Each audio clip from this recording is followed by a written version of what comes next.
On the words in the beginning of Haftarah, Nachamu, Nachamu Ami, Hashem gives us a double measure of comfort. The Medrash says, the Yidden suffer twice, they get double comforted. What is this idea of double suffering and double comfort? The Rebbe says we're going to understand this based on a similar expression that we have at the end of Masechta Makos. So we have here, the Sikha is going to be a siyum of Masechta Makos. There the Gemara tells a story about Rabbi Gamliel, Rabbi Elazar ben Azariah, Rabbi Yeshua, and Rabbi Akiva that are going on their way, they're traveling to Rome. As they're a distance 120 mil from Rome, they can already hear the excitement, the commotion from the people in Rome. The other Tanoim start crying, Rabbi Akiva is laughing. They say to him, why are you laughing? He says to them, why are you crying? So they say, here you have these goyim bowing down to Avodah Zarah. They're sitting so securely, serenely, happy, and us, our Beis HaMikdash is destroyed, shouldn't we cry? So he says to them, that's why I'm laughing. If this is what the people that go against Hashem's will get, how much more so the Yidden that are doing Hashem's will? What's their reward going to be like? The Gemara says there was another story. They were one time going up to Yerushalayim, the same set of Tanoim. When they came to the Har HaTzoifim, they tore their clothes.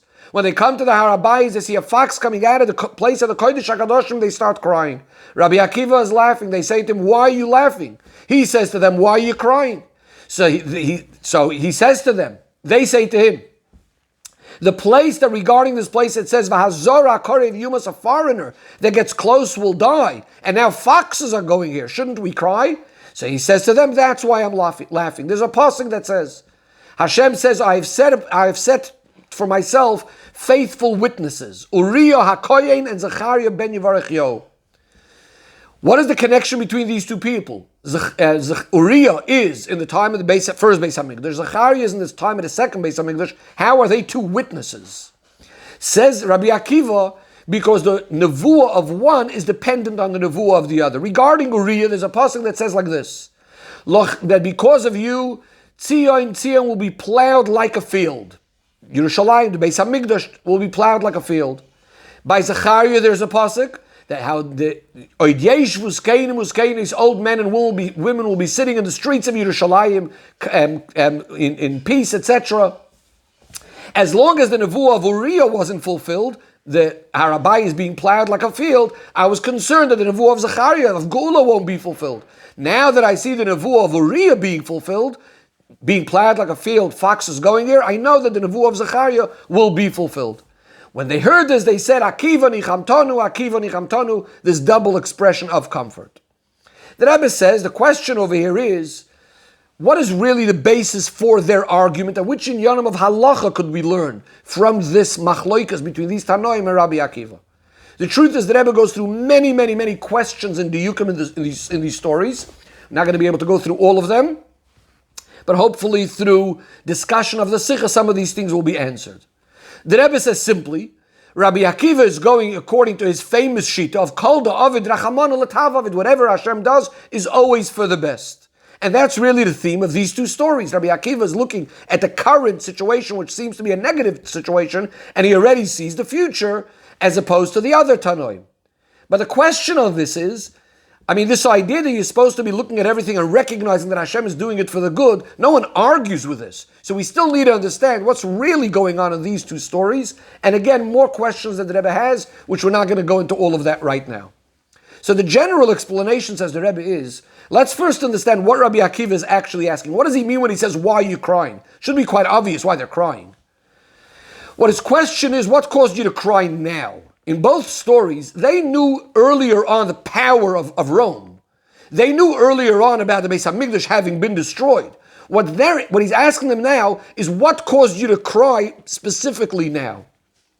And what they're answering is, well, in the first story, what they're saying is, the fact that Rome is sitting securely and they have a powerful government and all of that, on its own, that is not something necessarily so terrible. That's not something that they would be so concerned about. On the contrary, the fact that Rome is a powerful government, that's in a certain way more respectful for the Yidden and the Beis HaMikdash, that they were destroyed, etc., from a powerful government rather than if it would be from some sort of lowly, inferior government.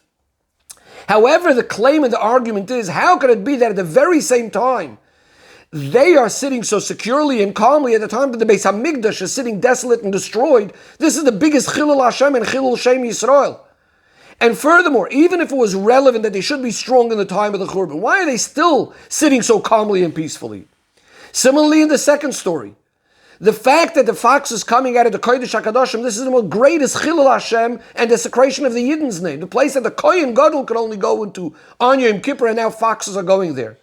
So in other words, in both of these stories, the argument or the crying of these Tanoim is coming from the fact, what they're saying is, even if there's a decree of Churban and Golus, does it have to be with such a big Chilul Hashem, such a big Chilul Shem Yisrael, that the Romans are still sitting there calmly and peacefully, and that the foxes have to be going dafke in the place of the Kodesh HaKadoshim? It could have been another part of the Harabayas.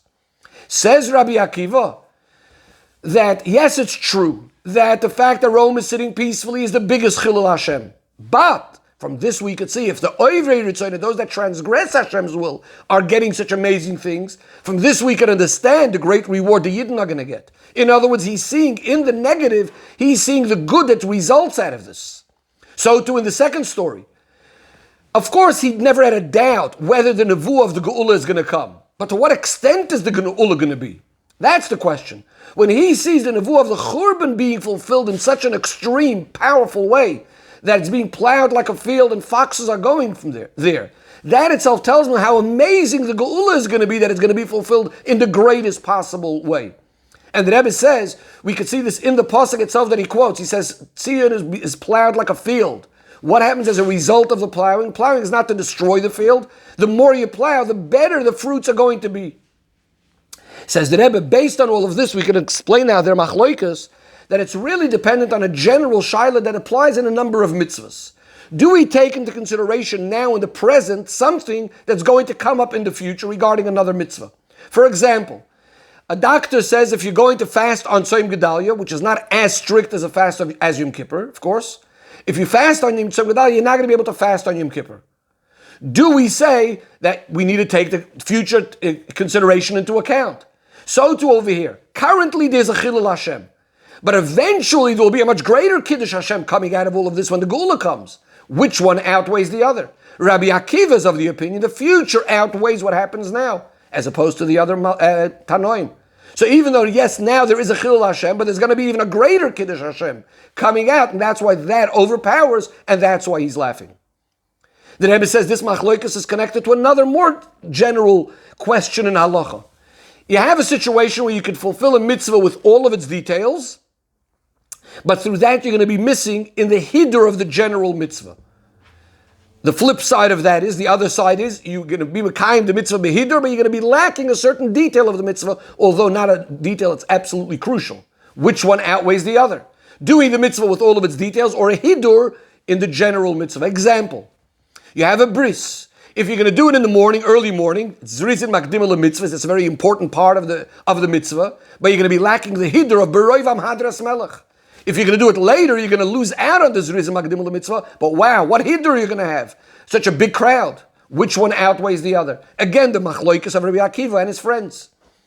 That is, of course, everyone understands that there's going to be the reward in the future. And by the Geula, when the Geula comes, the Kiddush Hashem and the Kiddush Shem Yisrael is going to be in the greatest way possible. But the question is, right now, what's happening both at the Romans being successful and the Kodesh HaKadoshim being destroyed in this way. This is a Chilul Hashem. That means in the actual thing of Kiddush Hashem, there's something lacking. When you say in the future there's going to be a greater Geula, etc., and reward, that's like a hidur, an extra beautiful Kiddush Hashem that will be in the future. So again, the other Tanoim are the opinion, since right now there's something lacking in the Kiddush Hashem, we don't take into consideration that later it'll be a nice, more beautiful Kiddush Hashem. That's why they're crying. Rabbi Akiva, on the other hand, says no, the hidur and the general mitzvah, in this case the great, beautiful Kiddush Hashem that will be later, overpowers that which is lacking in the Kiddush Hashem right now. And that's why he's laughing. The Rebbe says this is all in a general way, but more specifically, the second story adds something compared to the first story, and in all of these different areas that we just discussed. Again, the three areas are, number one, Rabbi Akiva's opinion of Kol David Rachmana, everything happens is for the good. Number two, that we consider now in the present what's going to happen in the future. And number three, that the hidur in the general mitzvah outweighs the detail in the mitzvah. And we see in all of these things the advantage of the second story. So, Kol David Rachamanu L'Tavav, it means, right now there's something bad happening, but something good will eventually come out of it. Like in the story of Rabbi Akiva himself, in this, as the Gemara tells, he loses his donkey, his rooster, his candle, but as a result of this, something good came out, he was saved. That means right now there's a harm, there's a loss, but Hatzalas Nefashos is coming out of it. But what about the story in the Gemara? When he speaks about the foxes going into the place of the Mikdash, it's not only something good will eventually come out afterwards. He's seeing in the bad itself the beginning of the good. He's seeing, as we said, you plow the field, that itself is the beginning of the growth.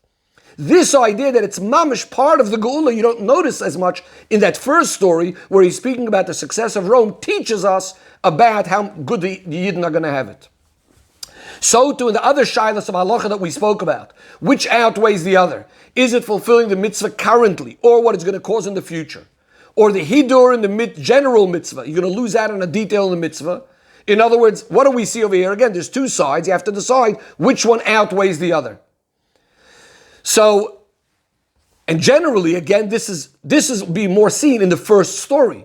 You have the situation of how the Romans are living right now, versus the Yidden are going to benefit so much in the future. So we need to see what outweighs what. Do we focus on the present or the future?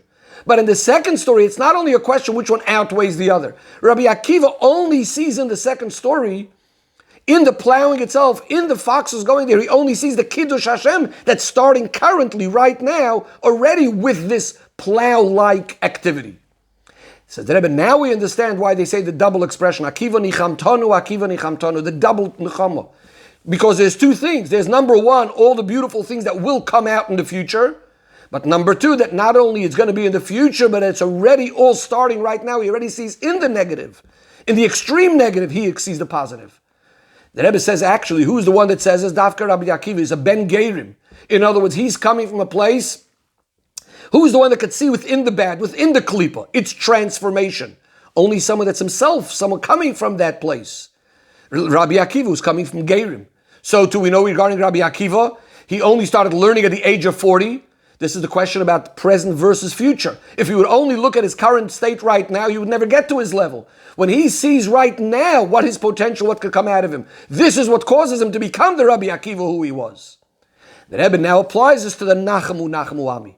The double loku, the double punishment was, first of all, there's the golus itself, the churban itself, and then there's the extreme chilul Hashem, as we said, and chilul Shem Yisrael that came out of it, like in the stories of the foxes coming out and so on. But the double comfort is that in addition to the comfort that will be revealed, all the good that came as after and as a result of the golus, all the giluyim of the Geula Hasidah, will also be understood and revealed. The specific advantage that came dafka as a result of the powerful and the strong extreme aspect of the golus, that not only it was worth it to come to the Geula, but that you notice the good inside of itself, of that extreme golus, and of course through Ma'aseinu v'Avidaseinu, the Rebbe concludes, through our actions right now, we'll be zeicha to that comfort from Hashem Himself in the coming of Mashiach Tzidkenu now.